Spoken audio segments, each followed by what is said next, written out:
Hello everybody, Anthony is here, and in this tutorial I'll talk about how I approach a creation of this tileable set of cobblestone stones.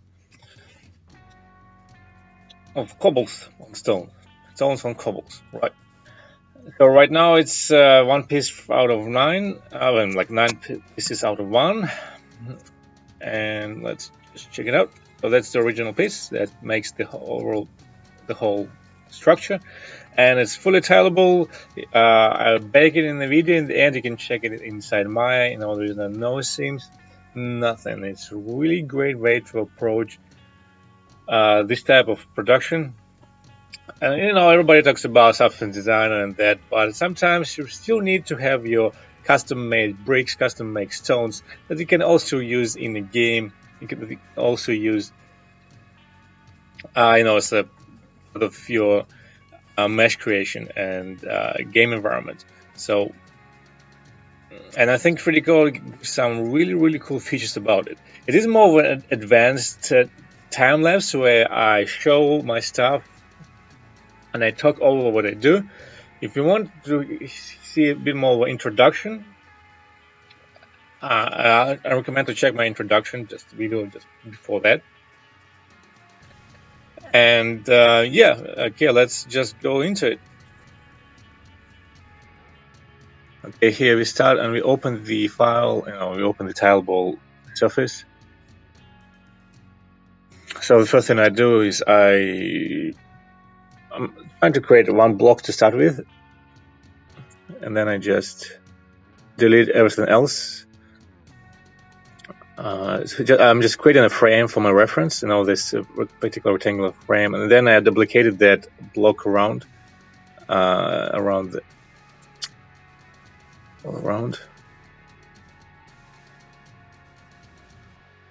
I'm just using the box height, and then I'm trying different type of use a move tool with different type of alphas to see whatever looks well. And this is the alpha that I use all the time. I was just trying to experiment with other stuff.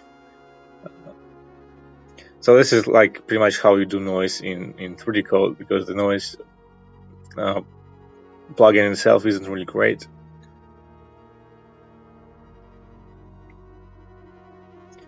Using the fill tool, it kind of helps to add a bit more natural look sometimes, to break the uniformity of noise.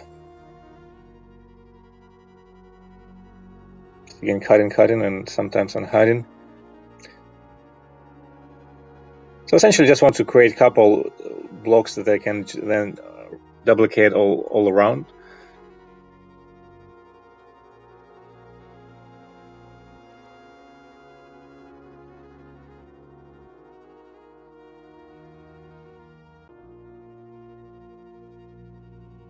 Same thing, just doing using the move tool to add some noise.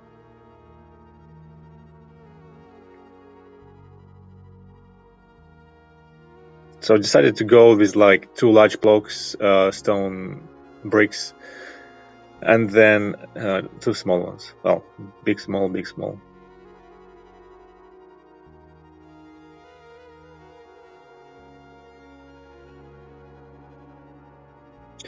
You can see that when you use the move tool, sometimes when you move it on the other side of the mesh, you get this kind of funny pinching.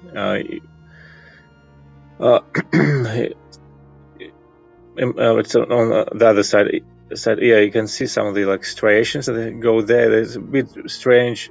I mean, that's really a bug of the tool. Maybe if you turn off the back face culling, it might help, but I'm not sure, to be honest. It's alright here that I don't really care about it, because it's just pretty much one-sided mesh. So, but if this blocks were both two-sided, it would have been a bit of an issue, because I would have to clean it up every time after using move tool, which is annoying, and did happen to me before. So yeah, just here right now, I'm just using Vox Height, trying to get some shapes in place. So yeah, Vox Height is my favorite tool for anything really. It's either you're doing hard surface or pretty much organic sculpting right here with the stones.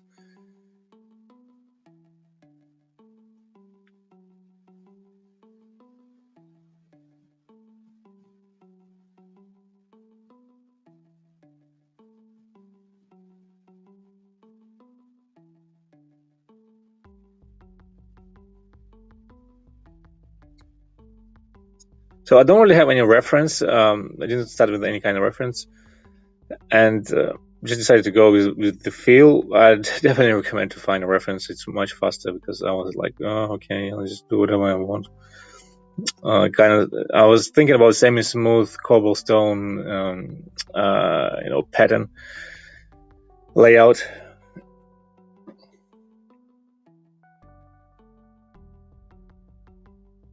So now I'm just using the large strokes, using a large alpha with this move tool just to make it less flat, these bricks.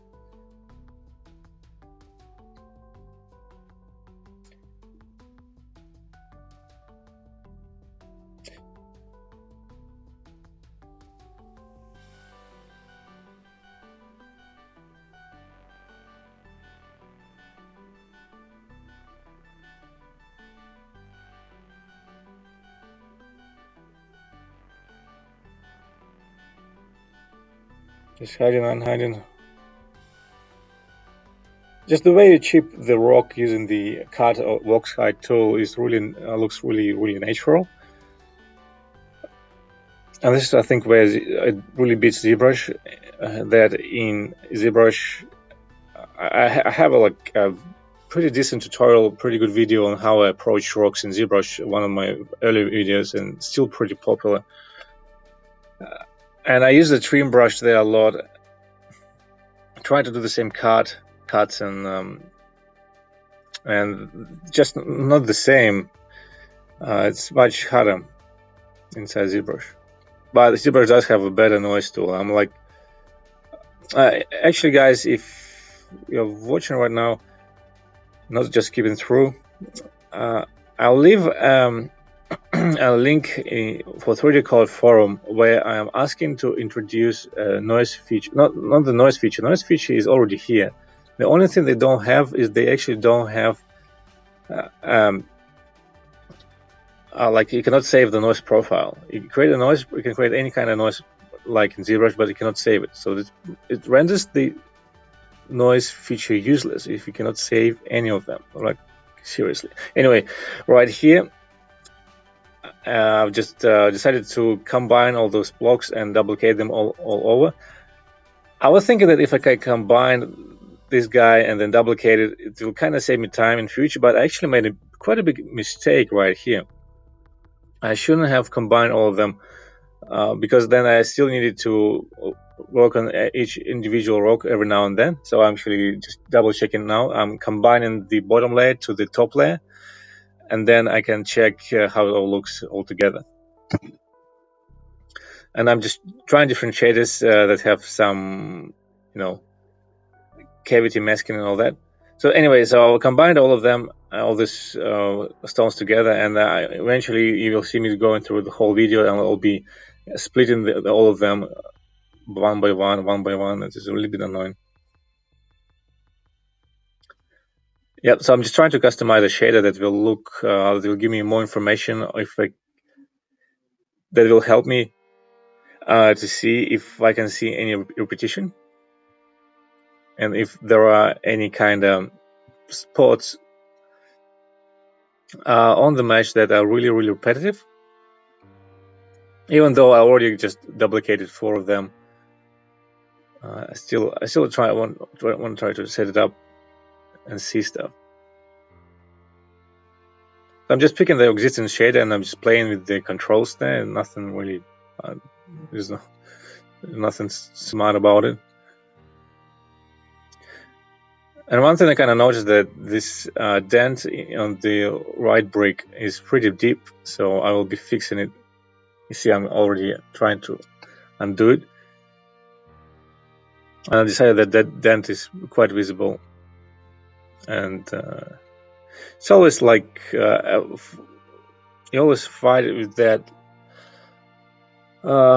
thing when you're either trying to make it as unique as you can, but also you don't want to introduce any elements that will be really easy to spot from the viewer's point of view, or from the gamer's perspective. If he's running on the square that's filled with cobblestone, you don't want to have certain stuff on the cobblestone that are really visible.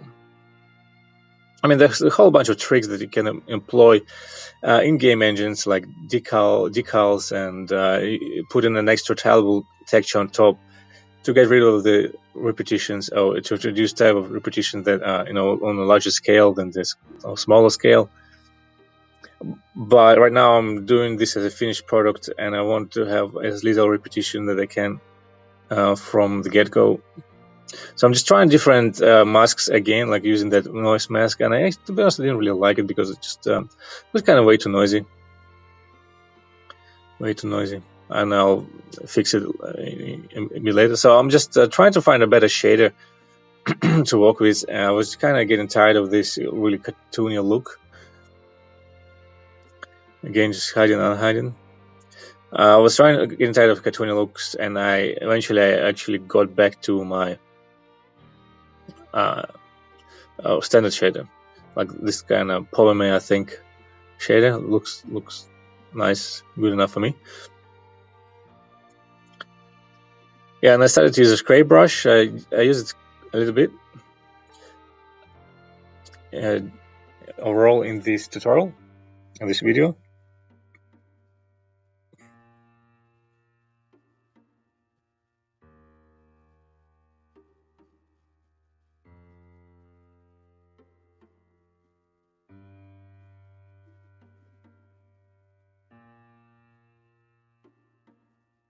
Okay, you see, I'm actually splitting the blocks to individual parts so I can edit them.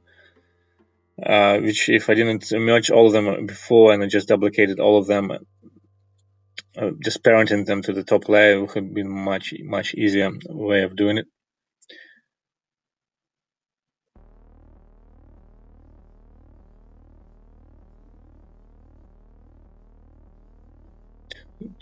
Seeing if I can add some small chips, like chipped off mesh here and there.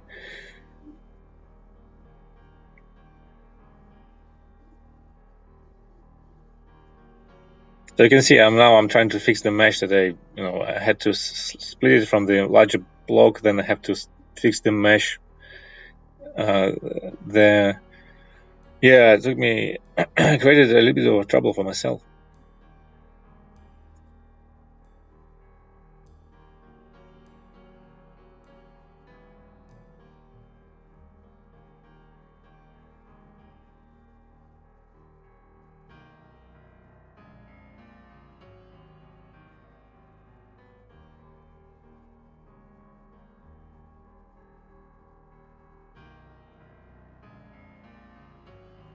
So yes, for like for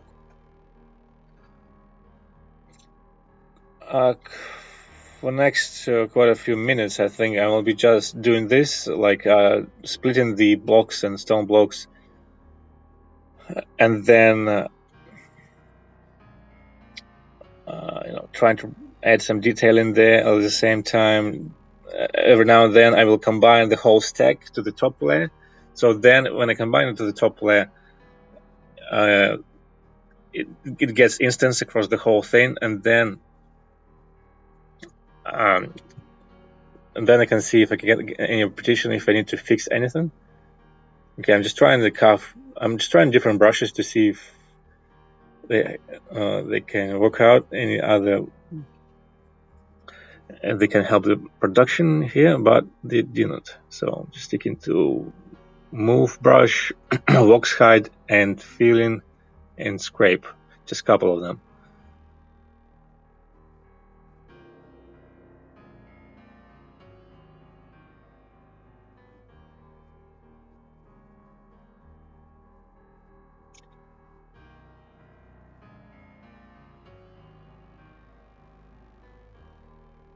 So I'm just trying to do some variations with the size of the blocks, so they won't be all the same.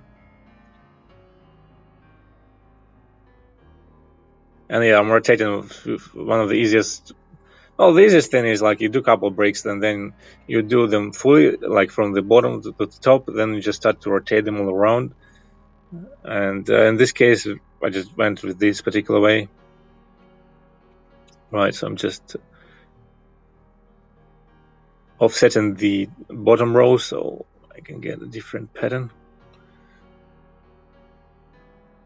And really, this is so cool, like the way you can approach it, especially for this type of mesh. Because I've been doing tileable textures from like 12 years ago, and you might ask like yourself, should I do this if substance design is getting really popular and everybody's talking about substance design? You see on our station people getting quite a bit of exposure, creating new substance design and materials. Yes, it is really important to know substance design in a bit. I do find it that if you're creating a game environment that is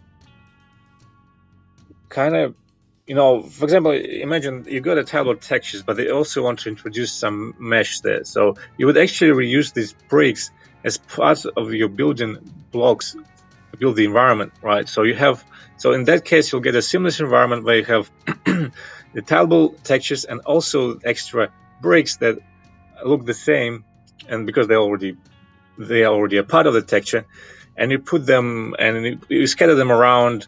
You build some columns out of them. You push them out of the doors. So you can only do that with substance design, and this is a big one. This is a really really big point to know that substance designer doesn't solve all the issues. If you need a really well-made custom environment, you have to do a lot of stuff like this.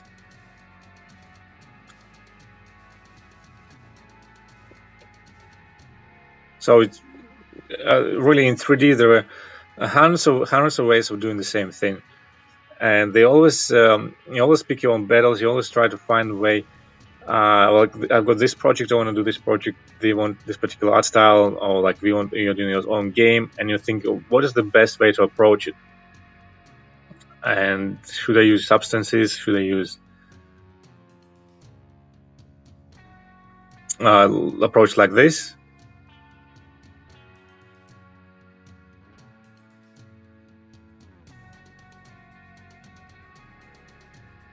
And it might be just a combination of modeling, baking tileables from models, and combine substance design patterns. If you need just ground or stuff that's not that, important for the looks, but not that important for the art style of the architecture, not that important for the art style of the ruins you're dealing with.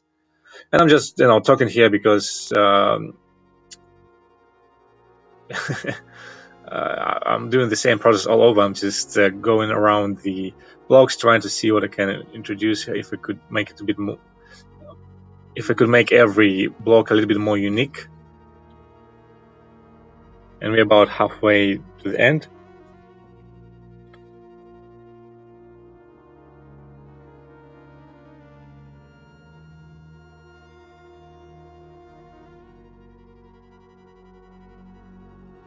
So I decided not to put any concrete in the cracks. I actually forgotten the name, the right proper name for the stuff that you put between the rocks, the stones.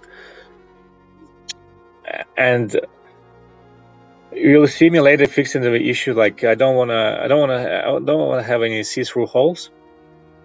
So I'll fix it later by moving the bottom part of the rock sideways.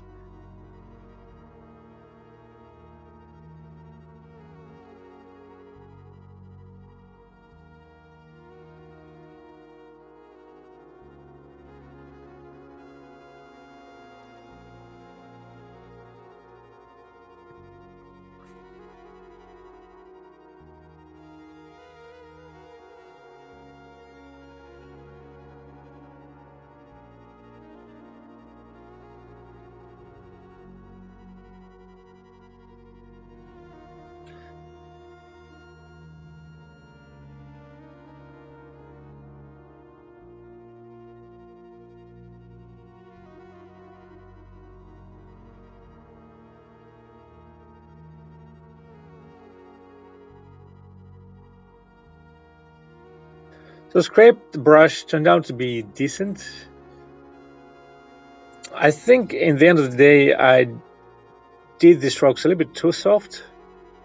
I think you can make you can make a really decent rocks if you're, under time pressure. Just using, like, seriously, just go do wax height, chip it off. Then you use the move tool, and I think you can do the whole job. Move tool for the noise, and you can do the whole job in about 30 minutes, 1 hour. Really, I've been overthinking. I think overthinking this thing, and putting maybe even a bit too much effort. Just tweaking stuff that's didn't affect too much the overall visuals.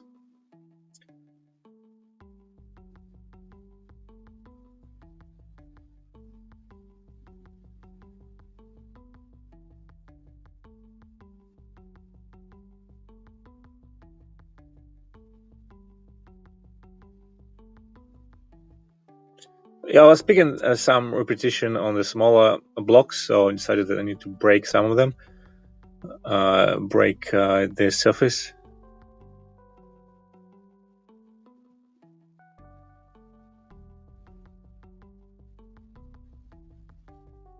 So when I was thinking about this cobblestone, I was thinking that it's pretty old, maybe like 300 or 400 years old. People would go over it. It's going to be smoothed out by the feet.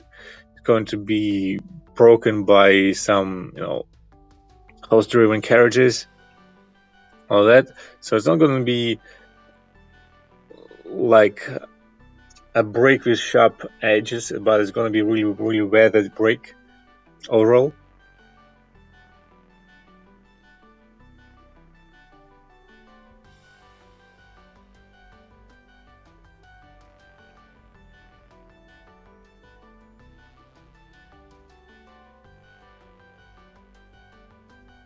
All right, so I'm turning on some lighting and turning on the perspective.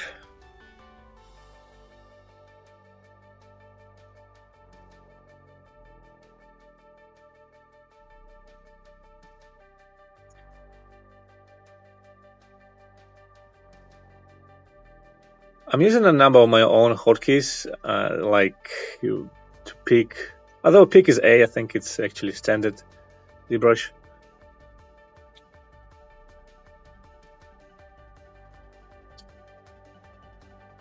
But every time I want to exit the tool I have at the moment, I press Q, and this is actually a quick pick in the adjust panel. It's a quick pick tool. Essentially, that's my good old ancient habit from Maya in 3ds Max when I want just to switch to select. Here I just do the same thing. I press Q and I switch to kind of quick pick selection. And like in my Q is a selection, and I think in 3ds Max the same.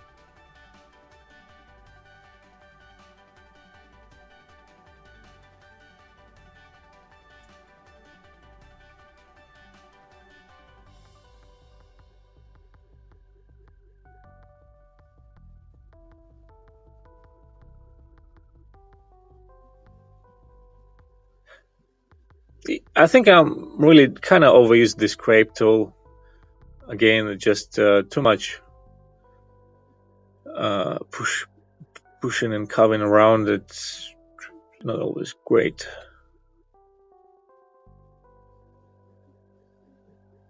You can get this kind of blobby meshes that I think I got here a little bit.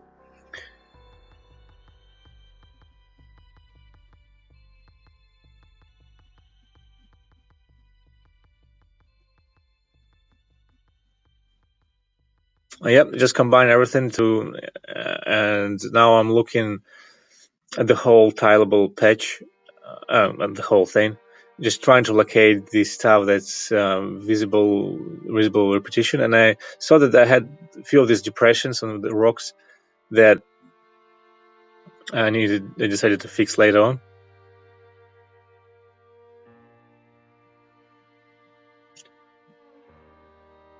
Sometimes video jumps a little bit. It's because it's probably take me about 3 hours to record it all, and I've done it in chunks. And sometimes I would forget to record for maybe a few minutes, but I didn't forget to record for any major parts and that.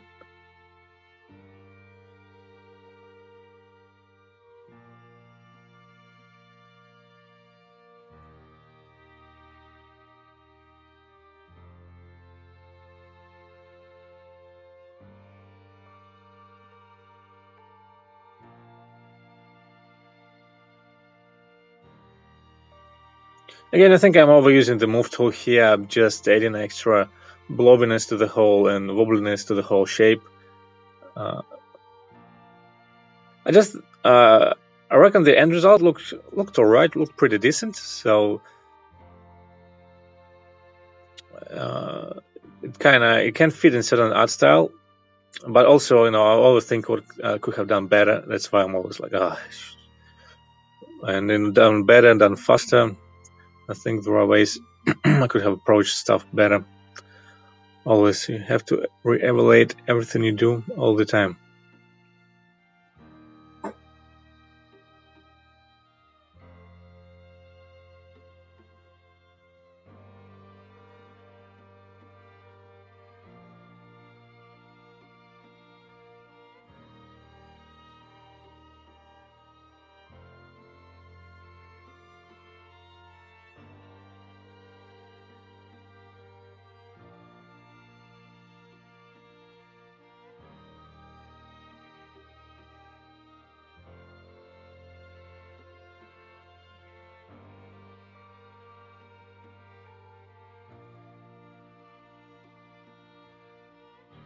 If you increase the depth of the scrape tool, it can go pretty brutal. It can start acting pretty well. It becomes like a trim adaptive brush. If you're familiar with ZBrush, you probably know that.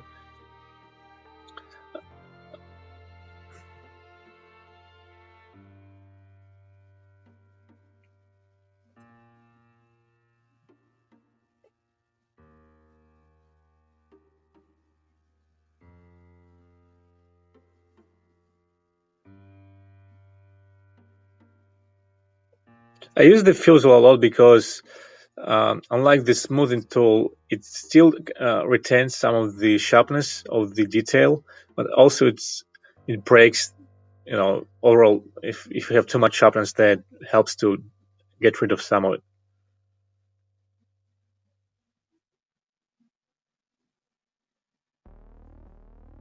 That's why I prefer it over the smooth tool quite a bit.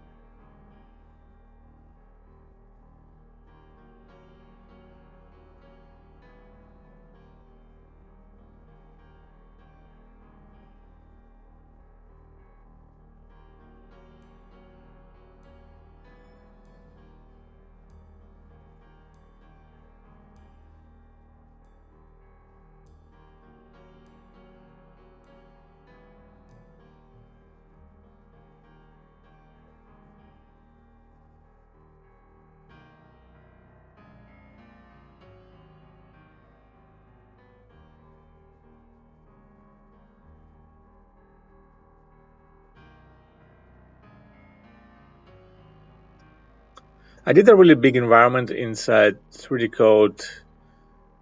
I will share it later. I might share the link in the description as well, so check that.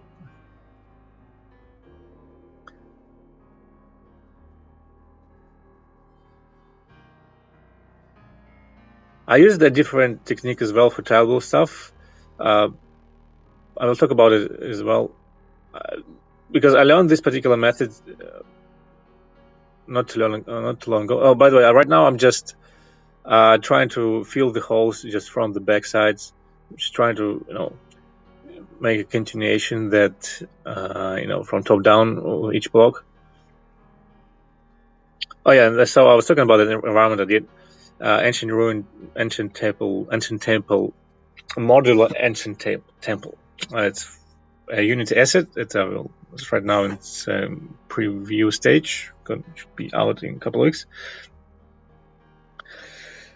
And I used more of a old school approach there, and I will talk about it as well, because you can create a tileable textures inside 3D code using the instances like you would do, for example, in Maya, 3ds Max, in the same type of approach. And it's really cool. It's better, and it's better than ZBrush. I mean, you cannot do it in ZBrush at all.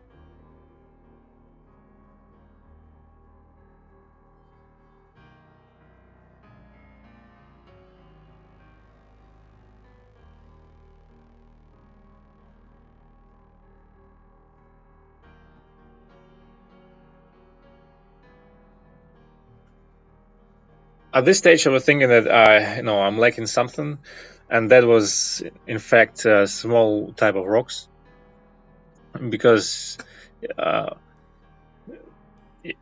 always get some of them right here. So I'm just cutting it down, and then I exported this particular small rock to OBJ file, and then I imported it back into the models panel, and then I started to use the place tool, the primitive, I think, tool. Well, let's see.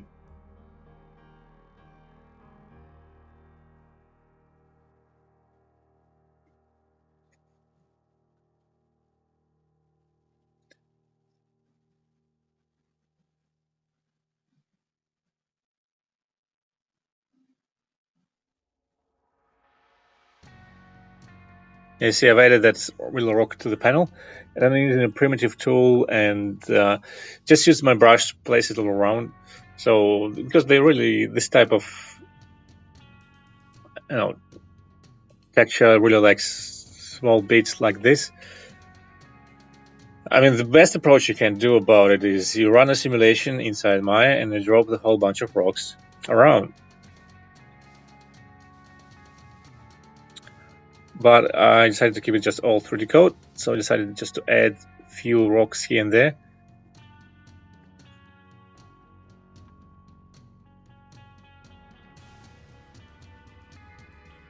And you can, every time you change the brush size, it becomes smaller and bigger. Really nice little tool.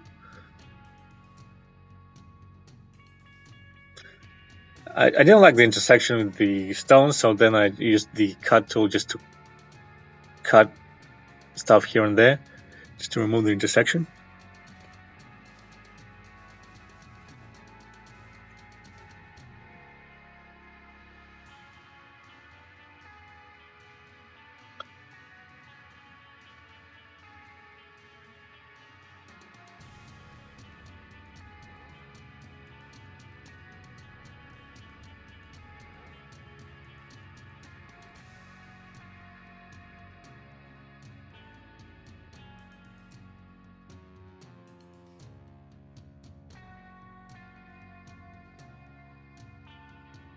Yeah, it took me some time to put them in place. Cut stuff in place.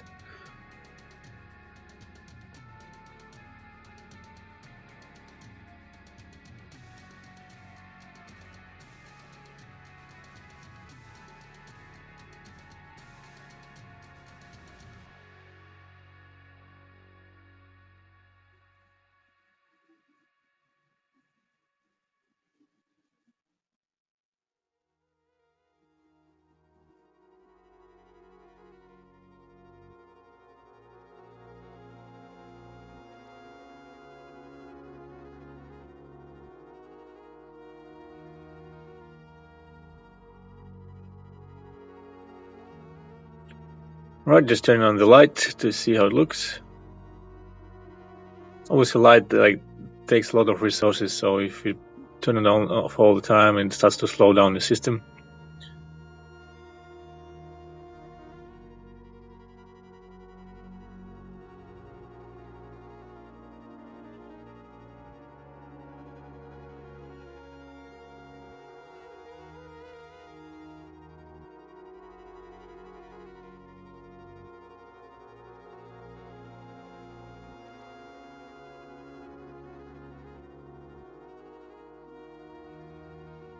You can see some little artifacts on the stones. They look like these rectangular,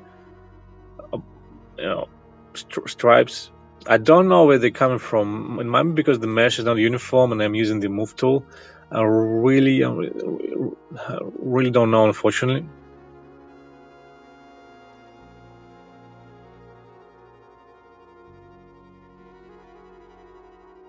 This is the bug that I don't know how to get around. I usually just, if it happens immediately after I do something, I just undo. If it happens and I don't notice it, then I just smooth it out. Okay, so I combine everything, and it's really, getting to the final stage. I'm pretty much happy about it. I'm just trying to see any particular repetition that I might try to fix. Might want to fix.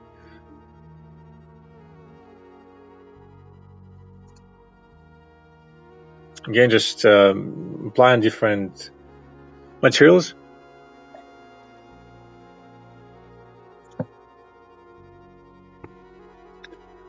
I really like how you can change the materials on the fly. It's so easy. And pretty powerful.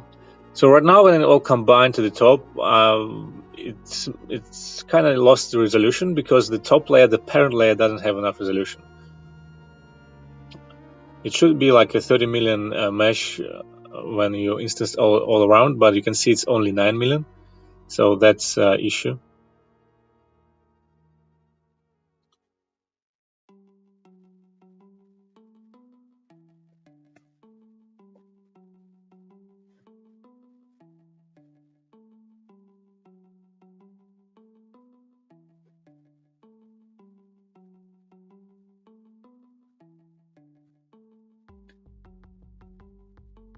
And the way I fixed that thing at the top for the parent layer, I created a little, because it cannot actually subdivide an empty layer.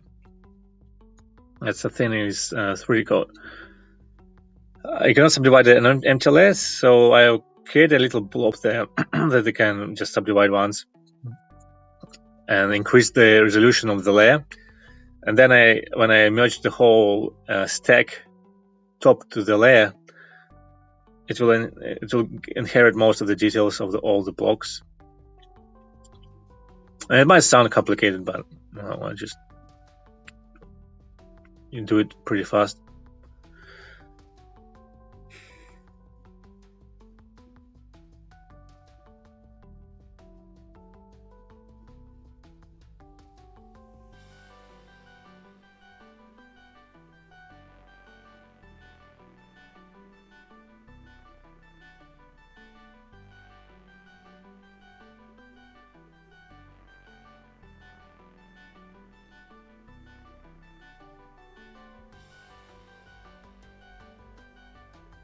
Also, one thing I'm pretty sure missed out here is that I rotated, that didn't get recorded. I rotated each block ever so slightly to the left or right, top, bottom, just to break the flatness of the whole thing. I did use the move tool, to pushing the shapes up and down, but also just you rotate them, using the transform tool, just rotate them a little bit, like 5-degree angle or 3-degree angle to the side, just to create a little bit of wobble and so it catches the light differently. It goes quite a long way, this little trick.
Right, just rotated that particular stone, and now I'm just slightly rotating the bricks on this side. They didn't get rotated before, and you can see that it's just a little bit.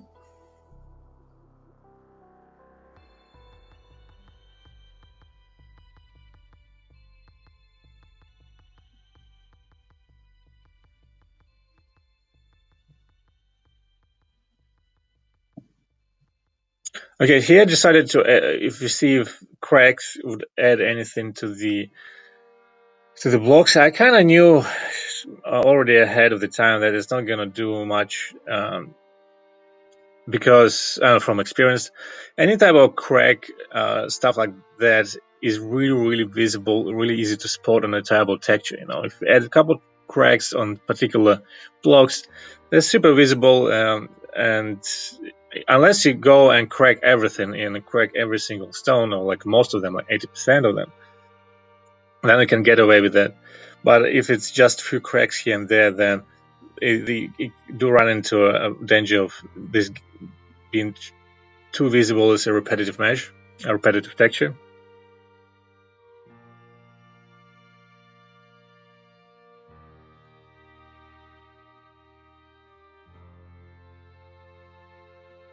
But definitely, I like how easy it is to create a crack. How easy it is to create a really organic crack where you can use a smooth tool and just smooth it out a little bit, and there you go. It's pretty damn good looking crack. Damn looking cracks that you can achieve just with few mouse tweaks.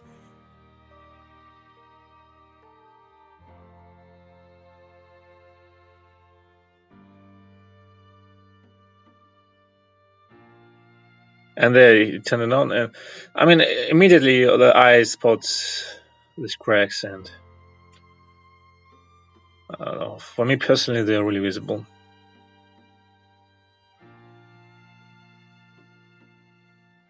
So I decided just to revert to the oldest save. I just created a new save because you cannot really undo that many undos. And we are nearing to the end, so what I do, you can, when I want to bake it out, you go to File, Export, you bake it along the Y axis.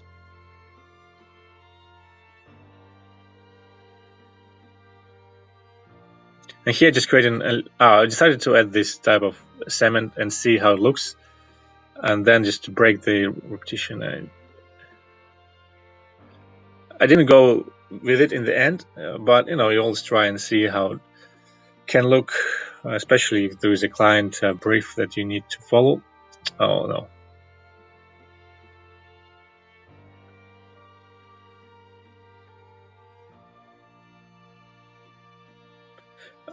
3D doesn't yet have the IDs for different material, different. You cannot bake the material ID, which kind of sucks. There are probably some workarounds of that. You can bake the color, so which you can use this material ID. If you want to apply different materials to the cement inside the substance, for example, so you can find a workaround. I didn't do that because I decided not to have it at all. But even with the material IDs, you can break this mesh to different colors, which you can pick later inside substance.